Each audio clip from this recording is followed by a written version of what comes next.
कार्यालय सम्मुख में विक्षोभ कले यहाँ थिला ये विक्षोभ यहाँ सामाजिक न्याय बा सामाजिक समानता हासिल ये कार्यक्रम विजु जनता दल तरफ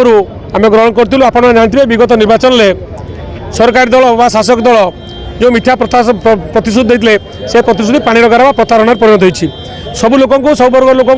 3000 टका भत्ता बोली से तो प्रतिश्रुति दिला आज बजेट से प्रावधान ना अतएव से सामाजिक न्याय आज आम नीलगिरी ग्रामांचल सहरांचल ग्रामांचल सर्वसाधारण व्यक्ति जो मैंने भत्ता पाइबा हक योग्य से आज आसी विक्षोभ प्रदर्शन कर जानते एत बड़ प्रतिकूल पाग सत्वे आम मैंने आशा करूँ आम आशारू अधिक लोक ये समागम है पाखापाखि 800-900 लोक ये आप जानते